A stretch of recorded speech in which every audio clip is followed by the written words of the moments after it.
This is the Relevant Podcast.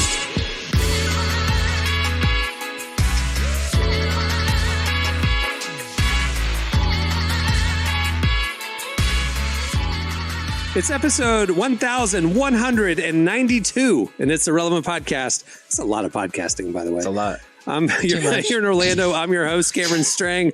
And joining me from Loverland, Virginia, a guy who's been here for about 98% of those 1,192, Jesse Carey. Hello. Arguably too much. I think too much there's some Jesse Carey. arguments out there. From Loverland, Virginia, it's too much Jesse Carey. From Nashville, Tennessee, our managing editor, downtown Emily Brown. Hey, y'all. And out there in LA, you know from Social Club Misfits, it's Marty. Hooty hoo! Yeah, you still haven't found it. I like I'm it. gonna get it. I thought we had it for a while, but Yeah, I thought we did too. I just trying new things. Jesse, on the last podcast, you started out the show. You didn't even let me get going before you commented on what I was wearing. And I feel like we have a cast member in our purview right now that we should have. I have some questions. Yeah, tread because lightly. For people who can't see, Marty is wearing not only a Yankees hat, but a hoodie that also very prominently has the Yankees logo. Also, Marty is of my friends, Marty is the least sports fan. Yes, yes, I am. I say sports guys' names in the chat, and like he goes, "Yeah, awesome." Has no clue who he is. I don't know what you're talking about. But you look like, Marty, as if you are like you work for like sports media for the Yankees right now. Like it looks like you Barstool Sports over here. Yeah, or like you are working their press office or something. Or he works in the fan shop, and he's just wearing the team gear to sell. Just raided the fan shop, guys. Now I do have so. I remember, and very long time listeners will remember. I went to Nepal one time, and long story short, but my church was doing some work there, and I went there, and we were in a very, very remote part. Like I'm talking like walking on foot from village to village, like mountains and like rice fields. We are about as remote as you can get. Okay. Mm-hmm. Mm-hmm. And there's a guy walking towards us, a Nepalese guy, and he's wearing a Yankees hat. Okay. Mm-hmm. And I was talking to my translator walking down this road, and I was like, isn't it crazy? Like, even in this kind of remote place, the farthest place from like New York, like, the Bronx where the Yankees play, you'll find a baseball fan. He's like, dude, that guy has no idea what that hat is. Yeah. He has no idea what that logo is. And sure enough, I was like, ask him. The guy had no idea. I was watching SportsCenter this weekend, and they had, these little documentary segments, Mm-hmm. They did a segment about how Yankees hats are everywhere in Central America. And they did a thing in Brazil. They went to like Sao Paulo, Brazil, and everyone on the streets was wearing Yankees gear. And they were going up to people and were like, who's your favorite Yankee? They were like, I don't even know what the logo is. Like, it's just American to them, or like, well, they kept asking people. They were like, this is the hat we see famous people wear. And yeah, like Jay-Z. They're like, everyone famous wears this. They didn't even know it was a baseball team, because they were like, how about the year Aaron Judge and Juan Soto are having? People were like, who are that? And they're like, you're wearing their logo on your head. And they didn't even know it was a lot of these people didn't even know it was a baseball team. They just associated it with like cool cultural people. And now, Marty, you're coming out in the Yankees flex. Fresh from Guatemala. Just kidding. Is this for fashion reasons, or is this for sports fandom reasons? All right. So last week, I just moved. I'm maybe a year and a half in California, and last week I went to an Angels game, and man, they were so bad that it reminded me that I'm a Yankees fan deep down. I'm from New York, from Brooklyn. This is the team I wore when I was a kid. It's the first hat I was ever given. I have a when I was a little kid, I was given a bear, and he had a hat with the fake baseball bat and a jersey on him. Like, that was my growing up toy when I was like 1 year old. It's in my blood. I'm Navy in the blood, to be frank with you, Jesse. So I'll be honest with you. After that game and seeing how bad the Angels did, it was like 8-1. I realized that I'm not an Angels fan. Even though I had the Angels hat, I bought it to fit in. and I realized it doesn't even look good on me. I'm going to just give it away. I'm going to give it to the homeless. So yeah, I think I was just reminded of my roots this weekend. Now, are you following the Yankees, or is it just you were so disgusted? You were so disgusted by the brief association with losers. It's it's more than just, it's like, I understand those Central Americans. It just means something. It means something. It's deeper than baseball. He wants to be walking around Orange County just telling people non-verbally, I am not one of you. I am better than you. I am not one of you guys. Yeah. I'm sorry. Your team sucks. It's the worst. My wife loves them. I hate them. I've always hated the Yankees because I have a hatred for a lot of I hate the Patriots. I hate the Cowboys. I hate a lot of legacy. Yeah, I hate a lot of legacy teams. It's why in the 90s, I wasn't a Jordan fan. I was a Charles Barkley fan. I'm an underdog guy. I don't want the guy who's at the top. Yeah. Same. But at one point, I can't remember. Somebody left a Yankees hat at my house or something. And I tried it on. When you put on that black NY, it'll do something to you. You feel kind of like, oh, this is what it feels like. I mean, try to walk around with the Cincinnati on your hat. The big C. It just doesn't balance out. I don't know what it is. Our regional team is the Washington Nationals, and I have a handful of curly W hats. It hits different. You don't want, it doesn't say. Do people ask you if you work at Walgreens when you wear it? All the time. They ask for where the, if you're wearing a Walgreens COVID test. Yeah, they ask you where the testing is. Yeah. I am not a baseball fan at all. I only care about NBA basketball and college football. But a few years ago for Cohen's birthday, we were out in LA and we were doing different things, and we were at the Santa Monica Pier, and I heard somebody I just overheard somebody saying tonight the Dodgers playoffs game, blah, blah, blah. And I was like, oh, wait, no way. That'd be a cool experience with my kid. So I bought StubHub, grabbed a couple of tickets to a Dodgers playoffs game. We go. It's an awesome experience. I buy the Dodgers hat.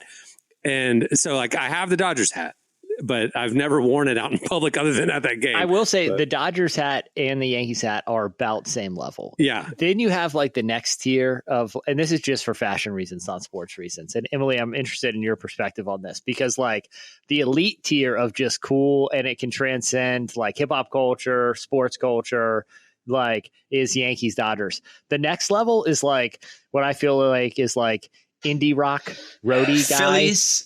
Phillies, Cubs, and Mets. There's something about the blue and orange. Yeah, those ones. Wait, are White Sox cool? Only because Ice Cube wore it. I don't know. Yeah, 1990s hip hop wore White Sox hats. Yes, that's what it is. So here's the thing. I'm going to a White Sox game next week because I'm going to Chicago. Not solely for a White Sox game, but I have to go to a White Sox game anyways. But I don't know anything about the White Sox to the point where we were all talking as friends and they said we were going to a Sox game and I just thought Red Sox because that's the only other one I knew. And so then I tell my dad I'm going to a Red Sox game and he goes, when are you going to Boston? And I was like, no, the Red Sox in Chicago. He goes, that's the White Sox. So he was really disappointed in me, but I don't know anything about the White Sox. So are they good? They're not good, but it is an elite baseball hat. I agree. The black with the white calligraphy socks. Okay, so I should get a hat. You will look like a rapper from 1997. You're going to look hard. Yeah, do it. The next tier is pullover Charlotte Hornets starter jacket pullovers.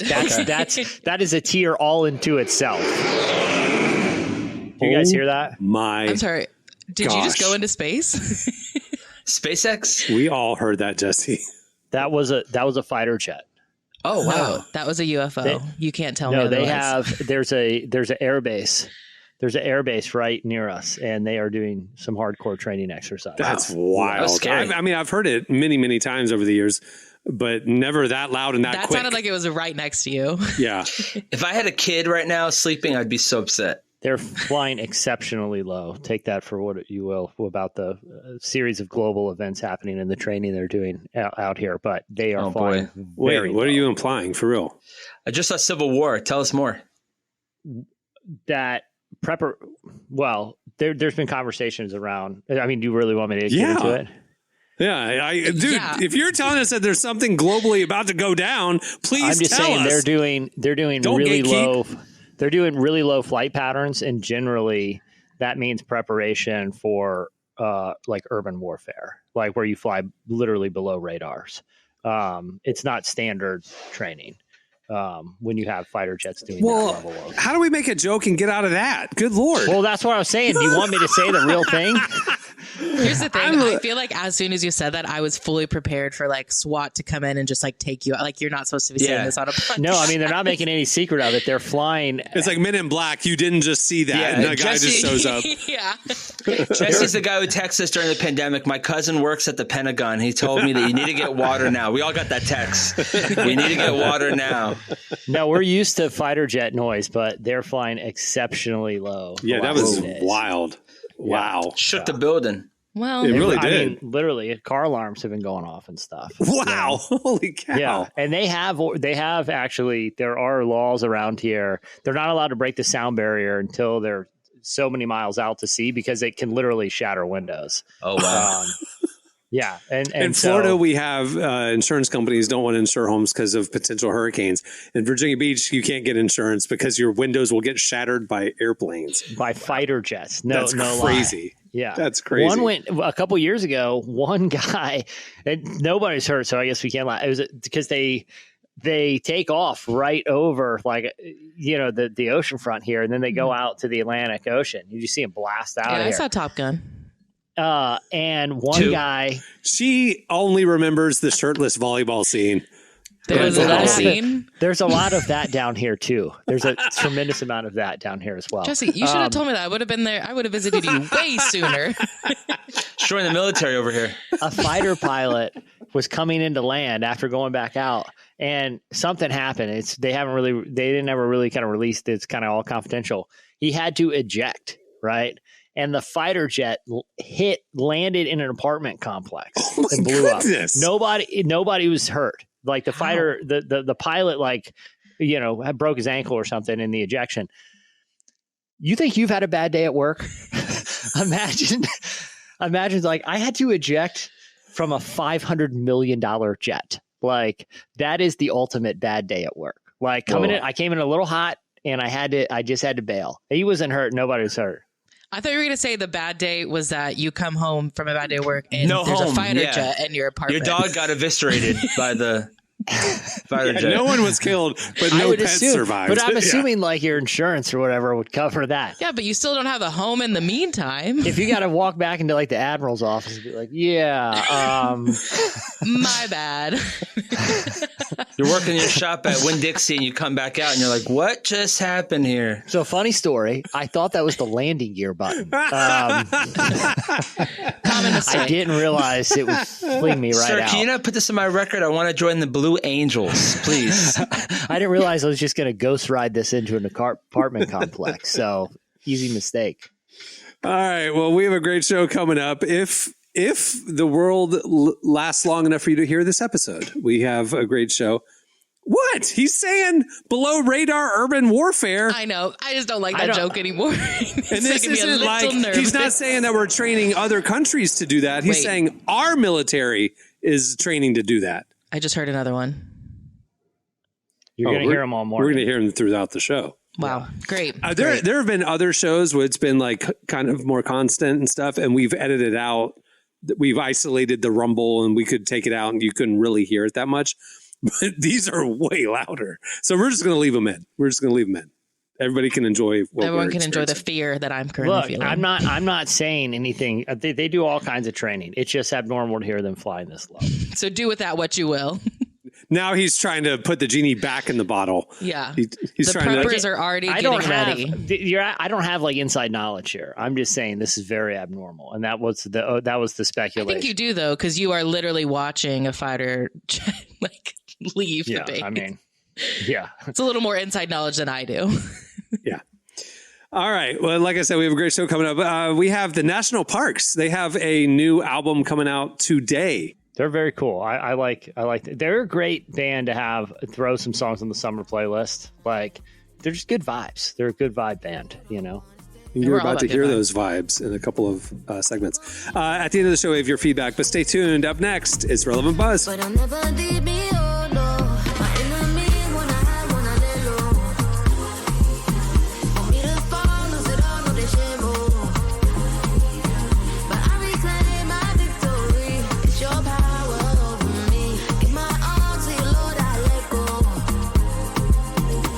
won't you pray for me? Won't you pray for me? Won't you pray for me? You're listening to Anike. The song is Pray For Me. Well, today's show is brought to you in part by Wired to Fish Coffee. So many companies are not rooted in Christian principles nowadays. However, they do exist. Meet Wired to Fish Coffee. Founded by Christian anglers who are crazy about the love of Jesus for his people, Wired to Fish Coffee gives back 25% of their net profits to faith-based programs and clean water initiatives. Wired to Fish Coffee also offers a smooth, robust taste rivaling any coffee shop brew. Give Wired to Fish Coffee a try today and join a community of people making a positive impact. Use code WECARE at wired2fishcoffee.com at checkout and get an additional bag for free. You can make a difference. Again, that's wired, 2, fishcoffee.com. Okay, it's time for Relevant Buzz. Tell us what's happening at the intersection of faith and culture this week, Emily. Okay, well, we try not to get political on here, but it is an election year, so I'm just going to have to ask y'all to bear with me for like 2 seconds, okay? Calm down. This week was the Democratic National Convention. And we can be political, but we're not going to be partisan. How's that? We can talk about politics, but we're not going to like pick sides. I'll agree Is that with fair? That. I'll agree with that. Deal. Okay. Okay. Well, this week was the Democratic National Convention. Last month was the Republican National Convention. And while there were definitely some different vibes at each of them, there was something that both conventions had in common that we noticed and we wanted to talk about. In the past, media outlets are the ones who are invited to cover these events, right? And that's obviously still happening. But this year at both conventions, there were hundreds of influencers who were invited to attend and cover what was happening during the whole week. So the RNC invited about 100 conservative influencers, while the DNC invited about 200 influencers to cover the events. And not just like political influencers, they invited like lifestyle influencers too. So they're just there to cover what's happening, share what they're seeing, share who they run into, different things like that. It's just a really interesting shift in how I think we're embracing how we're getting our information these days. Because like I said, I think my parents are looking to media outlets for what's going on. Me and my peers, we're looking at the people who look like us, who are at these events, and they're posting what they're covering and stuff. So, it's interesting too, because some of the influencers, they're aware of that responsibility. And they said they're aware that Gen Z and millennials trust them more than they trust media outlets. And I don't know, it's just an interesting shift that we noticed this year. I got good news. Real quick. I just Googled. Apparently there is an Italian Air Force show fleet preparing for an air show around here. So maybe we're just talking that. Maybe we don't have to worry about any warfare. We're still coming off the news of Jesse right now. We're still trying to settle down. I don't want a bunch of Italians flying around low around my city either, though. It's the 75th anniversary of NATO. Maybe it's probably related to that. They can celebrate some other way. Okay. Probably nothing to be concerned about. I actually fully disagree. I think you're trying to diffuse what you did. No, I just Googled it. They said... Well, I know they're there, but I'm saying I don't think they're shattering windows in Virginia Beach to prepare for an air show. Who knows? The Italians are reckless people. They fly a little too close to the sun. If we know anything about Italians. Yeah. They're flying too close to everything. They shouldn't be buzzing the hotels. That's what I'm saying to the Italians. I don't care what the celebration is. So, Emily, the reason why this is interesting to us, obviously, is we've talked about, as an independent media outlet, we've talked about, where does our audience get news from? You know what I'm saying? Because they don't we know millennials don't read articles. Millennials will read a headline and react. They'll react on social, whatever, but they didn't, so clickbaity headlines really engage millennials. Gen Z doesn't even read the headline. They aren't even on outlets that have headlines. They aren't on Twitter. They're only on TikTok and Reels and stuff like that. And so it's if they're consuming media only on video clip formats, where are they getting information from? And so how interesting that both of these conventions are we got to go where they are. And they credentialed lifestyle influencers to come to political events. I thought that was interesting. It might be a precursor for a major long-term shift in media and how it's covered. So, well, I was just thinking about how Elon tweeted this the other day. He said, now it's time for person-to-person news and no longer news conglomerates. But I'm like, how verified are these like the Elon Musk interview with Trump was pretty weird, to be honest with you. Yeah. And then he was like the next day he had Theo Vaughn with Trump, which was another weird one because they're talking about drugs and like nothing political really. I felt like, or it's just like the same regurgitated talking point all year. But it's interesting that like that is who is getting our news. And then there's this new theory where it's like if you don't know something, it's a conspiracy. And so I think one thing about journalist and being a journalist is that you're finding the truth. So, you're doing research. You can explain, hey, this is why this happens. It's not a conspiracy. There's a reason why they were gatekeepers, right? Because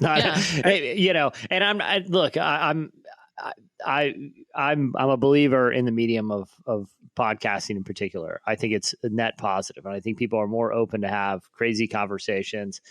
But I think you have to listen to it through a different lens than you do reading something in like the Atlantic or the New York Times or any sort of institutional media, where I think when you absorb content through institutional media, you read it through a certain lens, knowing that whether you agree with maybe the partisan bent or not, you have the understanding it's been prepared by people who are professionally trained to kind of present information where, there's standards, there's fact checking, there's whatever. Yeah. Where, if you're listening to a presidential candidate sit down with Theo Vaughn, you talk about cocaine half of the interview, the interview is not even talking about the specifics of politics. It's about like the celebrity of politics, which is interesting. Well, I will say his anecdotal when Trump was talking about the economic conditions during his presidency, Theo Vaughn's contribution was, I know my cousin bought a boat. Like that was his.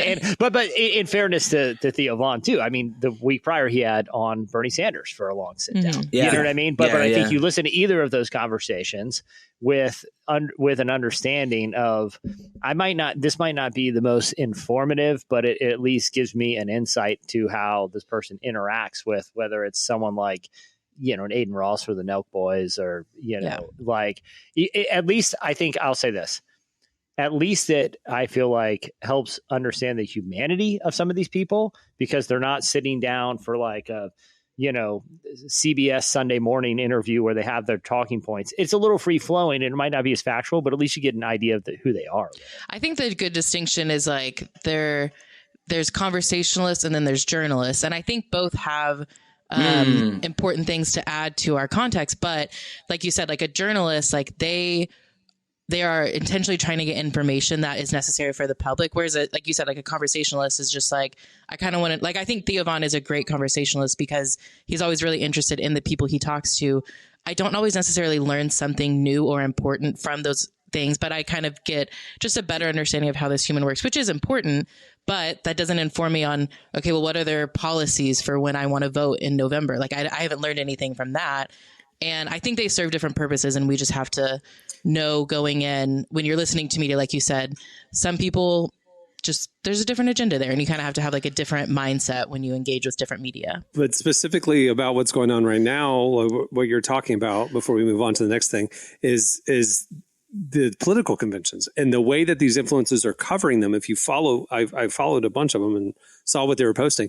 It was all behind the scenes stuff. And it was like, look at the prices of the hot dogs at the concession stands here at the DNC. And it was just like experience, and it wasn't information. It wasn't interviews. It wasn't news. And so then I'm thinking these followers are like, oh yeah, they're aware the DNC is happening in their social media feed, but they don't get any information about how to think or vote. But it's like, oh, it looks cool, and this influencer is there, so I like the Democrats. I mean, that's actually pretty dangerous, but how uninformed their followers are going to be if this is their primary way to get news. I just always think it's interesting, when like the person talking to their interviewee like just is clearly interested in what they have to say. And someone that I actually think does that really well is Stephen Colbert. And I actually wanted to bring him up because he had someone on last week who, truthfully, I didn't know, I'll admit it, but now I am a fan of. He had on Nick Cave, who was the lead singer of Nick Cave and the Bad Seeds. I hear he's a bad seed. Oh, sorry. Yeah, I was making it. He was a big star in like the 70s, 80s, Did you and 90s. boo me? Did you literally boo me just then? I did it. I heard Well, he's a booing. singer. You have dad jokes, you have ironic jokes, and then you didn't deliver it with enough confidence. You said it. Well, she ruined it by saying Nick Cave and the Bad Seed. She said it already. When she just said Nick Cave, I was gonna be like, I hear he's a bad seed, but she stepped on my line. But here the delivery should have been, I hear. Yeah, he's a bad seed. You got to dangle it. That was it. That was it. See, I was worried because she was plowing forward with it. I was interrupting her, so that's why you weren't booed for the joke. You were booed for the poor delivery. The delivery of the joke. Got it. Thank you for the critique. It's what we do. We got to keep each other honest there. All right. Anyway, Emily, he said what? Yes. Okay. So Nick Cave, he was on the show. Honestly, the entire interview is really great. Like Nick is clearly a deep thinker, which I just really appreciate. But he also knows he's a deep thinker because he started in an online advice column called The Red Hand Files, which he people who need advice about life or grief or philosophy or so many different things, like they write in and ask questions and he responds. And he brought up a response that he gave to someone and he read it on the show. And I just have been thinking about it for days and I wanted y'all to hear it too. So before we play the clip, Jesse, tell me, like, I know the name Nick Cave and the Bad Seeds. I know he's like an 80s music. Like what stream does he come from? Like what's the music that he's famous for? I would put him like sort of in the same stream as like a Tom Waits. Sort of like that makes sense. Another person, no idea of. So I would say like sort of avant-garde, like not like indie rock, but Americana avant-garde singer-songwriter. Is that a punk influenced folk music, kind of edgy? I would say like Americana meets like New York rock meets like underground. Yeah. Like I said, I would put him in the same boat as like Tom Waits. That's good. Yeah. Like a Tom Waits or like a Josh Ritter. Do you guys remember Josh Ritter? Some of those artists, I would kind of put them. Got it. Anyway, so here he is wearing a suit and tie now. A departure from the Colbert Show earlier this week. So the question. So someone has written in, called Valerio from Stockholm, has written in saying, following the last few years, I'm feeling empty and more cynical than ever. I'm losing faith in other people and I'm scared to pass these feelings on to my little son. Do you still believe in us, human beings? So this is the letter that I wrote. Dear Valerio, much of my early life was spent holding the world and the people in it in contempt. It was a position both seductive and indulgent. The truth is, I was young and had no idea what was coming down the line. It took a devastation to teach me the preciousness of life and the essential goodness of people. It took a devastation to reveal the precariousness of the world, of its very soul, and to understand that the world was crying out for help. It took a devastation to understand the idea of mortal value, and it took a devastation to find hope. Unlike cynicism, hopefulness is hard-earned, makes demands upon us, and can often feel like the most indefensible and lonely place on earth. Hopefulness is not a neutral position. It is adversarial. It is the warrior emotion that can lay waste to cynicism. Each redemptive or loving act, as small as you like, such as reading to your little boy or showing him a thing you love, or singing him a song, or putting on his shoes, keeps the devil down in the hole. It says the world and its inhabitants have value and are worth defending. It says the world is worth believing in. In time, we come to find that this is so. Love, Nick. Very good. I love that sentiment.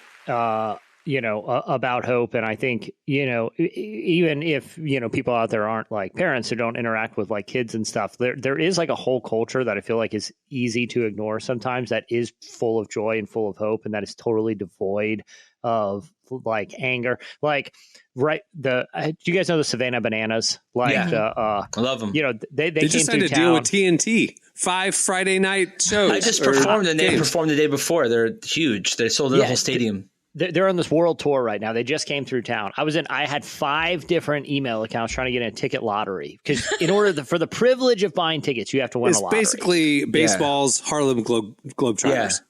But infused with like TikTok, right? Yeah. Because like dancing is a big thing. Like, fan Because I really want to go see a bunch of good-looking guys in their 20s dancing around and gyrating. But I will say this, you would love baseball. Oh, I know the Savannah Bananas. I know The 'em. actual team that I performed for, they didn't sell it out. But the Savannah Bananas, who are not from Fresno, they sold it out the day before we did the event. Well, and that's the thing. They're this sort of like phenomenon. You could put like, like some of the Dude Perfect guys in that same, like there is this like, there is like a thriving culture, and it starts, I think, the Savannah Bananas are kind of a phenomenon for all ages right now, but it started because kids like them on YouTube or whatever. But like it taps into the same thing he's talking about there. If you could just set aside like all of the heaviness of adult conversations and thinking about the heaviness of the world and why you need to be angry at this person, there is real hope in just the joy. Like in his analogy, it's putting on the shoes of a little kid. In like a cultural analogy, it's like just appreciating and thinking something like the Savannah Bananas is fun. Like, wait, this is totally devoid of anything but just joy and hopefulness. But you have to intentionally pause everything and see it through that lens. It's watching them when they came through town, it just swept the whole town. Everyone there's all people wearing jerseys all around town at the grocery store. Like, it was just like a fun moment. But hearing him talk, it spoke to that same impulse of like, you have to be willing to pause and appreciate good, innocent, joyful things, or else you will ignore them, Yeah, I think it just was a really good reminder to have like hope, like you said, and like fighting for it. And sometimes that means just finding fun things, which is really kind of leads to the last thing that I want to share.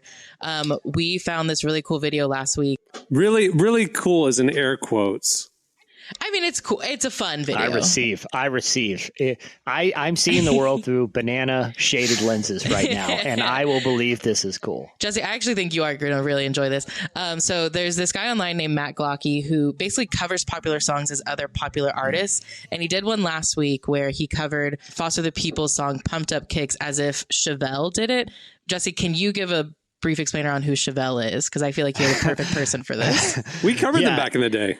Yeah, Relevant. Chevelle was like I would put them in like the hard, like early aughts hard rock, like alt rock, sort of like post grunge. They had, I think their big song was Red. They were signed to like a Christian adjacent label when they first started. And it's interesting that Foster the People is also Christian adjacent. You know what I mean? So it's an interesting crossover that this guy's doing. It's not his shtick. Yeah. He's not like Christian adjacent. It just so happens that this one obviously caught our attention for that reason. And so, but listen to this. It's wild. Here we go. If Chevelle wrote "Pumped Up Kicks" by Foster the People, I can try.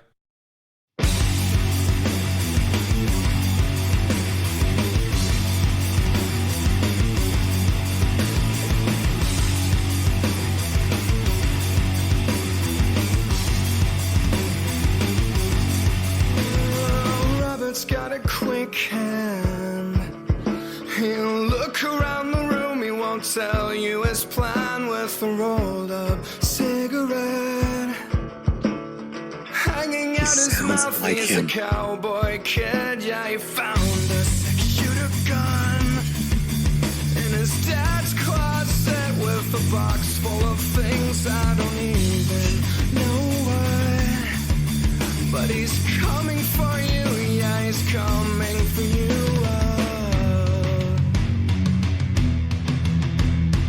All the other kids with the pumped up kicks, you better run, I'll run my gun. All the other kids with the pumped up kicks, better run faster than the bullet. It goes on from there. Wow. It literally is a dead ringer for Chevelle. Sounds like a different song. I love that song too, but it just sounds. It's crazy. It does feel like I'm hearing the song for the first time though, just because of like the lyric. Like I feel like I can hear the lyrics more. You know, my favorite, you know, Mark Foster is famously married to the actress Julia Gardner. A lot of people know her from Ozark, and she's been in a handful of things. You know, a rising actress. I went to a wedding with Mark Foster. We hung out. I remember interviewing him years ago. Very thoughtful guy. I really like Mark Foster. His dad's a pastor, right? Do you know who the bass player for Foster the People is married to? Rainn Wilson. No, this is a very. I feel like our older audience will appreciate this. The bass player for Foster the People, a longtime bass player for the band. I think a founding member, Mandy Moore. Rebecca St. James. No way. Ooh. Yeah. Wait, I love celebrity connections like this. Wasn't there just a movie about her? That's crazy.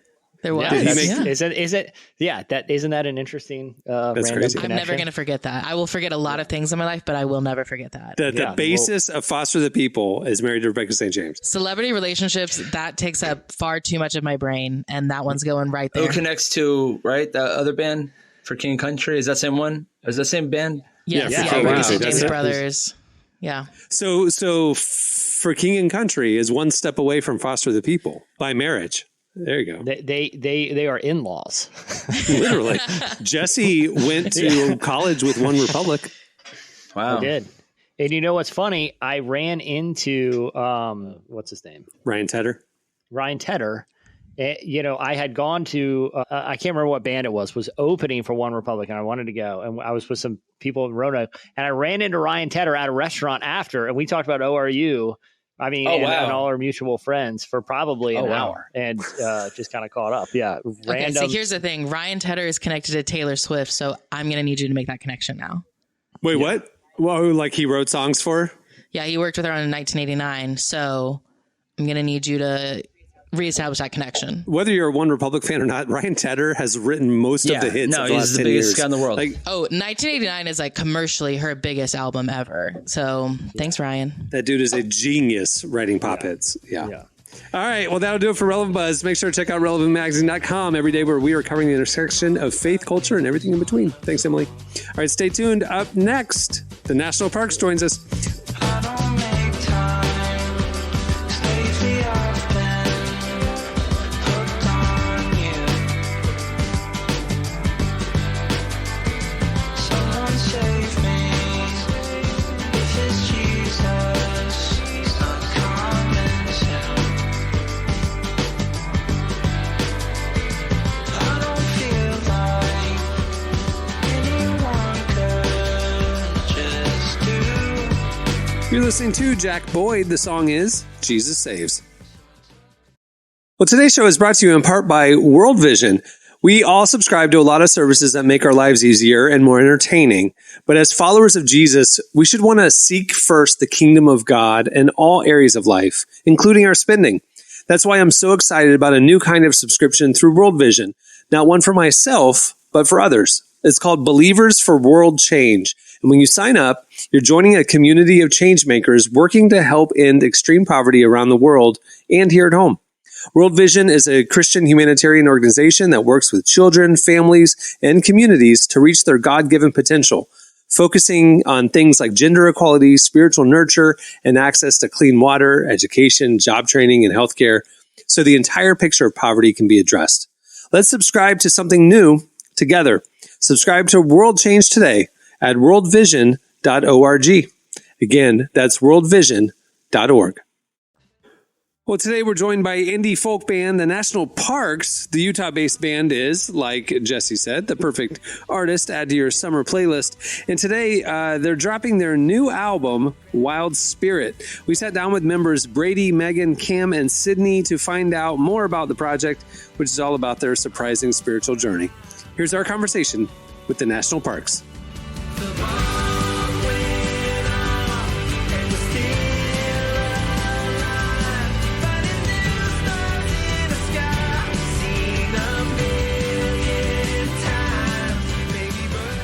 Well, today you're dropping your latest album, Wild Spirit. Compared to your previous work, what do you think makes this album unique or different? I'm sure everyone can chime in here, but I would say that it feels very much like a callback to our roots. It's definitely more folk, more stomp holler, but also incorporates things that we've sound elements that we've incorporated throughout this whole process. Like, we've definitely, as a band, grown and evolved, and we've dabbled in pop, and we've experimented with different sounds. And so bringing that all back together to our folk roots is what is happening with this album. So it just feels like coming home in a way. Yeah. And I would say too, there's like, I don't know, there's some like different things we experimented with on this album too. That's really fun. I felt like we kind of let loose a little bit, and we're a little more like just overall loose with it. And so it felt like, natural and fun. And like Brady said, I think it naturally kind of went back to our roots because of that too. So yeah, I would just add to it as well. Just, it has been like feeling like a full circle moment. When we started, it was more like a trio with, guitar, violin, harmony, folk vibes. And I feel like over the last 10 years, it is that full circle moment, but we have grown so much as people and as musicians too. I mostly just used to do keys, but now I'm doing the banjo, which has been a big leap for me. And also Meg, she does violin, but she did a lot more fiddling, which if you don't know violin, it's probably, I know violin, and I'm I could totally, it's so easy, but no, for real, she had to learn fiddling, which is a lot different way to play. And it was just really cool to be able to look back and see how we've expanded as musicians as well. That's my mind working overtime. Yeah, the graveyard shift is going too fast. Future or past, like there is no present. Awake at night, pondering life. What was going on in your lives when you were working on this project? Yeah, this album is in general, I think about going through struggles and finding yourself through that. So on a personal level, I was going through some spiritual / faith struggles and a journey, I like to call it. And so it was a lot of discovering for me, who I am and what I believe in and what's important to me, and coming back full circle to feel like what's most important to me is the people that I love and the experiences that we have. And so the album is kind of in that world for me as far as lyrics go. You are high altitude, the air is thin when I'm with you. You are a breathtaking view, and I don't want to just pass on through. I imagine opening up about something like the struggles of your faith journey isn't easy as a musician.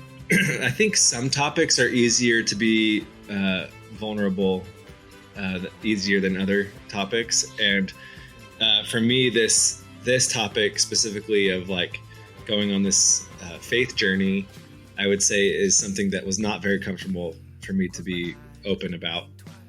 It's kind of uncharted territory for me. But it was a deep struggle that we were going through. And so I felt like it was, what I needed to do was to write about it as catharsis and healing to get through that process. So as scary as it is to be vulnerable, I feel like it's also necessary in the growth. I've been running with it, aching my side. I've been moving with a broken stride, but I wanna be where you are. I wanna be where you are.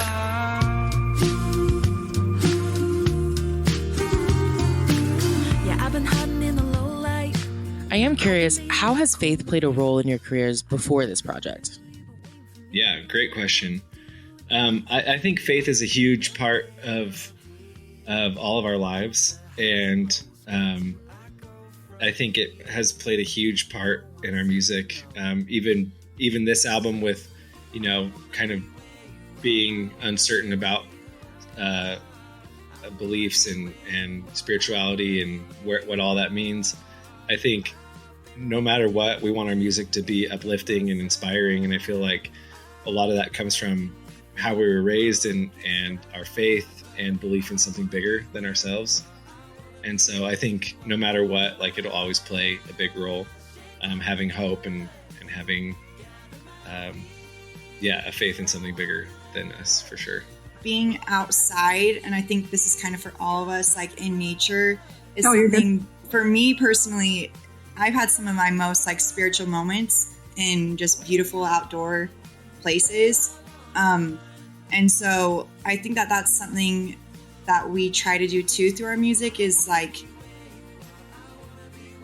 it's a lot about nature, I guess, our music. There's a lot of metaphors. Brady does a lot of nature metaphors. And I think that that is something too, that just like, for me, being outside is a place I feel a spiritual connection and to something, and to be able to have that somewhat in our music too, I think is cool.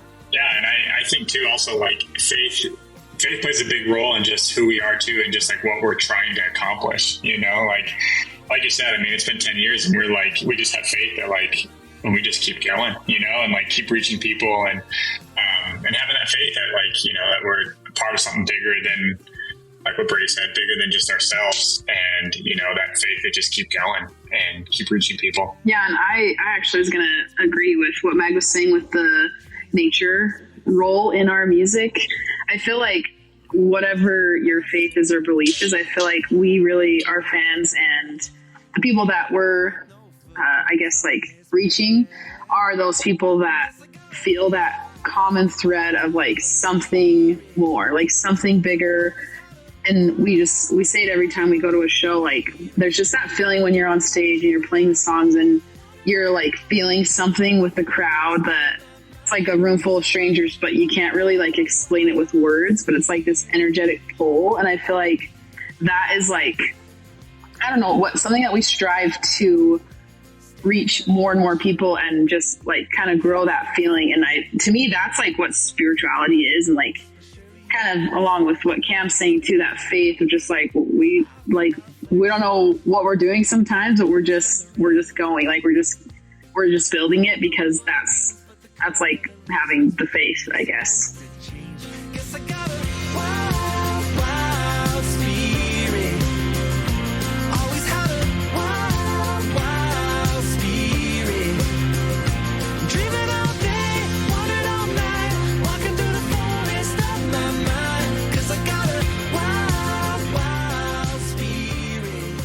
That was the National Parks. Make sure to check out their brand new album, Wild Spirit. It came out today.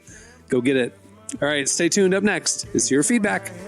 The Christian rock worship was starting to pale to what I was immersed in. Magnetic vibration, it won with the weather and the cold waves. A sea and a mountain in their eroding embrace forever. You're listening to Pedro the Lion. The song is Santa Cruz. Well, Relevant has a lot happening this year, and we don't want you to miss a thing. Make sure to sign up for our newsletter right there on the front page at relevantmagazine.com, and we'll send you our top 5 trending stories sent to your inbox every weekday. We'll also send you a weekly podcast newsletter with the latest episodes, some fan extras, and first peeks at the new shows that we're going to be rolling out throughout this year. Make sure to sign up. It's the best way to keep in touch with everything we got going on. Okay, it's time for your feedback. Last week we got talking about the feedback was about stuff from your childhood that you wish would come back, trends from nostalgic trends you wish would come back. And then we asked you after that, what's a trend that's going on right now that you can't wait to be over and let's move on from? So you guys hit us up on Twitter at Relevant Podcast, and here's some of our favorites. Okay, I want to address this one because it says referring to chicken nuggets as nugs. Nobody actually wants to do this, right? It's ironic or something, but can we please stop? Nuggets deserve better.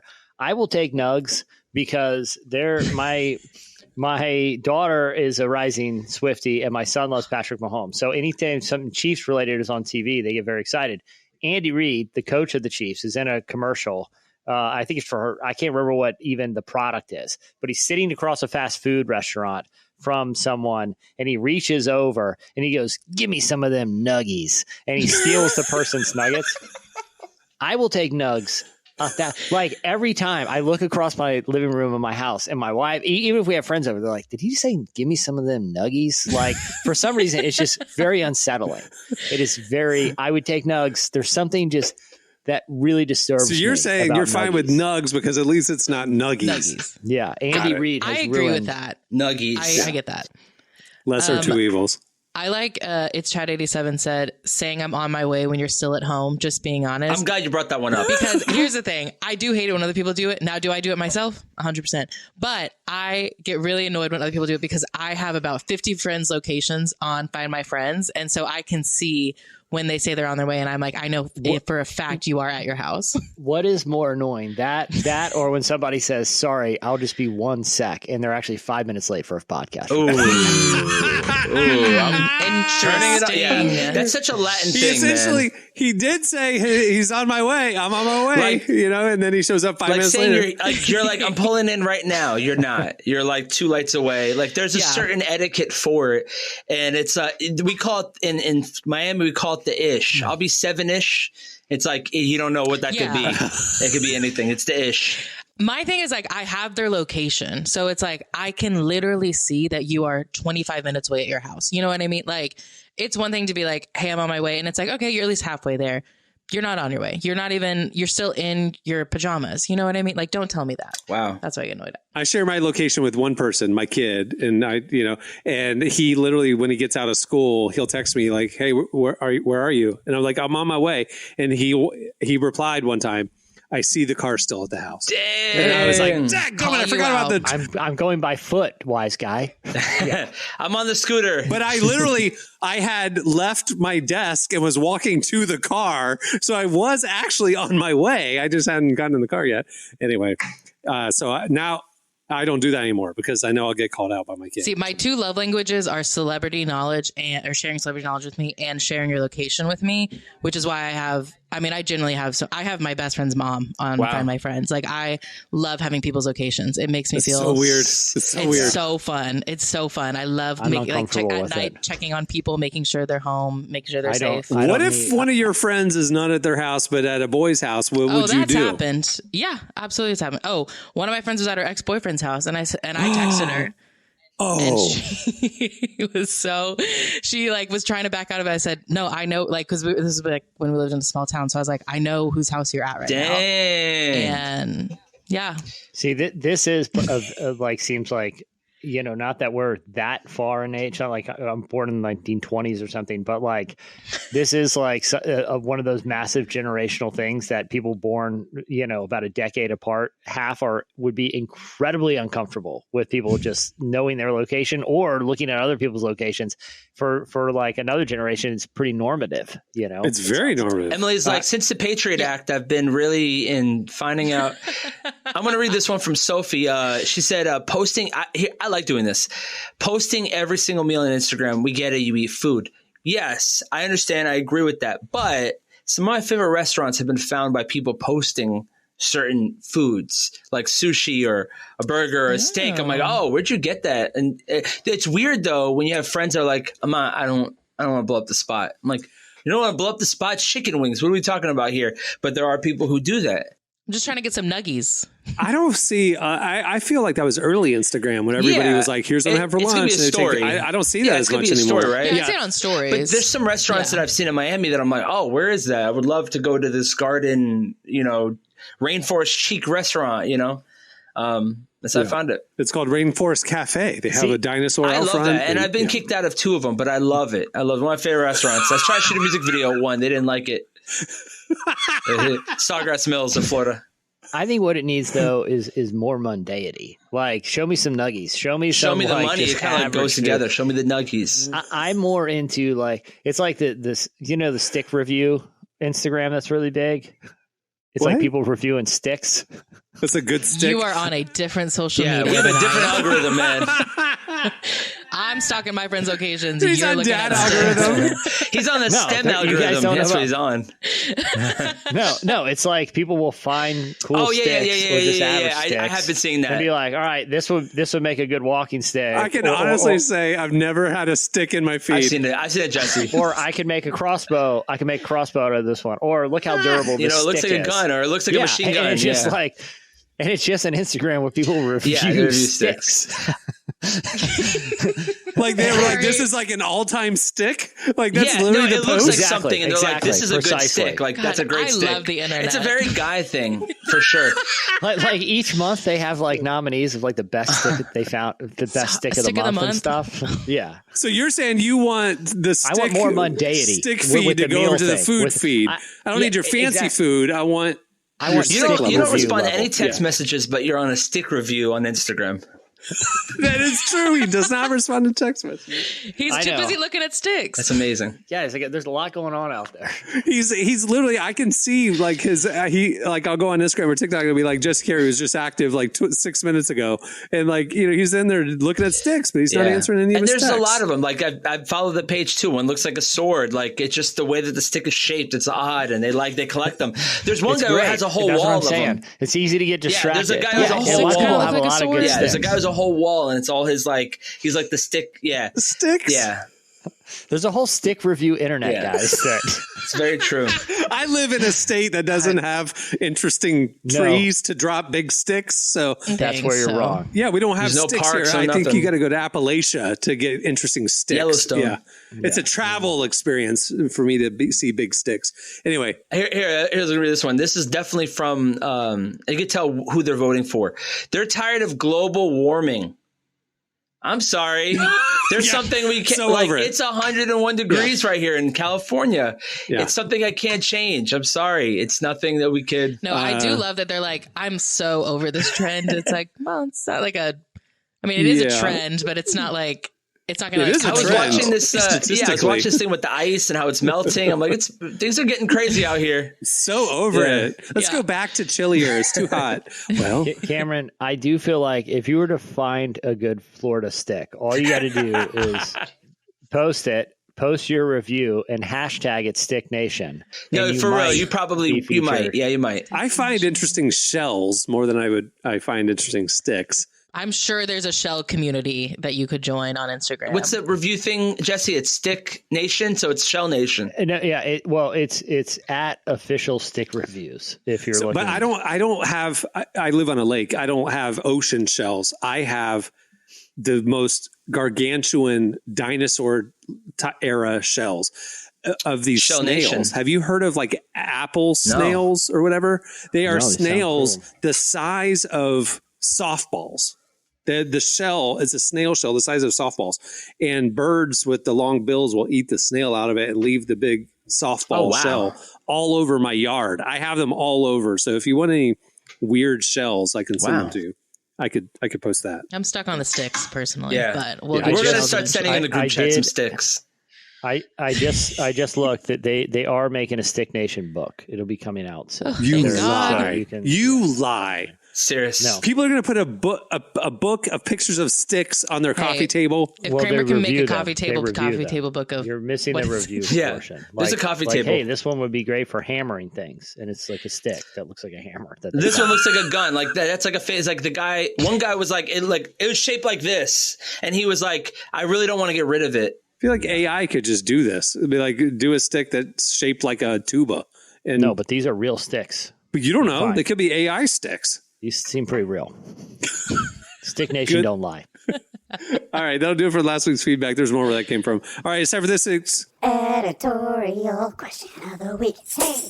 All right, well, we got into Stick Nation, so we want to know what social media niches you are into or have invaded your feed by no choice of your own. But like, what are some social media niches that you need other people to know truly do exist? I did not know Stick Nation existed. So hit us up on Twitter at Relevant Podcast and tell us other weird niches that are in your feed. Wait, I do have sticks. One. My best friend I know, she shared a couple chair memes with me before.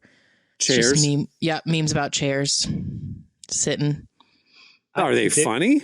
No, but there's an entire Facebook group that she's a part of that they just post. You lie.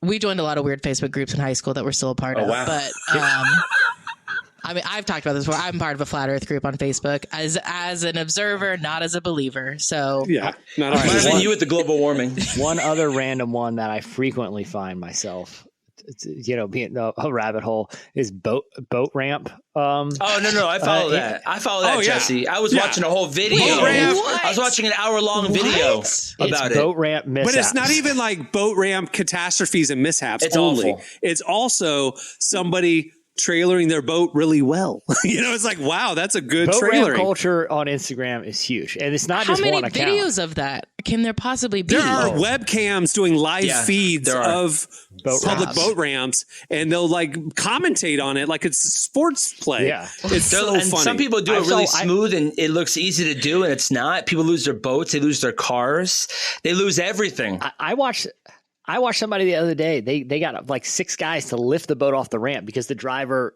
had so many fail attempts backing in. They just carried it by hand.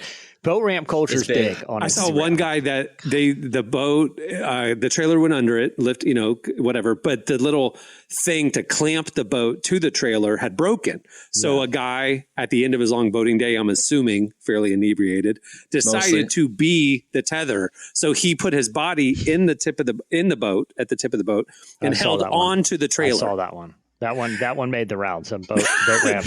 That truck just took off, pulling the guy, and the guy just clocks his groin, pulls himself out of the boat. The boat just was laying there on the ground. Like it was. Boat ramp culture sounds dangerous. It is very. If you don't know what you're doing, it's usually liquor that ruins it. The other thing that's the big the conflicts that happen when somebody's trying to put their boat in the lake and somebody's trying to get out of the lake, and they're fighting over one lane, and the commentators will it's a battle. They also you see marriages fall. You see marriages straight up fall apart. They say, don't renovate a house. Don't go to IKEA. Don't put a boat in the water with your spouse. Yeah, it is true. Well, I'm excited for listeners because I feel like we've given them some nuggets if they're not into stick reviews and boat ramp culture. So hit us up with other niches that you have ended up following. All right. Well, before we wrap things up, I want to thank the National Parks for joining us today. Make sure to check out their brand new album, Wild Spirit. Came out today. Look how timely we are. We have so many guests right on the day they release their new albums. Also, make sure to check out the brand new issue of Relevant. We have a great cover story with Letitia Wright. We also have Judah and the Lion, a hard-hitting conversation with Carl Lentz. We have WNBA legend Maya Moore and her amazing new mission, Colony House, and a lot more. Go check it out. You can read the articles for free. Just click the magazine tab at relevantmagazine.com. If you want the beautifully designed, interactive, enhanced digital magazine experience, you can get it with Relevant Plus. Plans start as low as $250 a month. You get the magazine as well as an ad-free version of this podcast, ad-free, unlimited reading at the website, and more. Go check it out. You can sign up right there at relevantmagazine.com. Okay, on that note, we'll wrap it. I'm Cameron Strang. I'm Jesse Carey. I'm Emily Brown. I'm Marty. All right, we'll see you on Tuesday. Have a great weekend, everyone.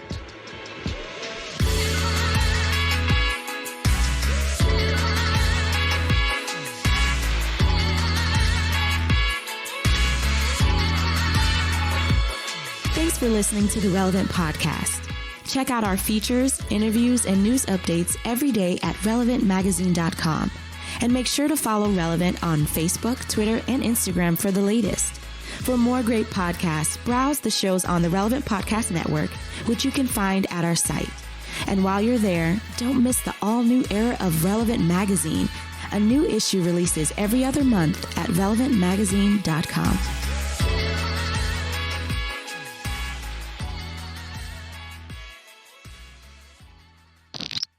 The Italians are reckless people. Relevant Podcast Network.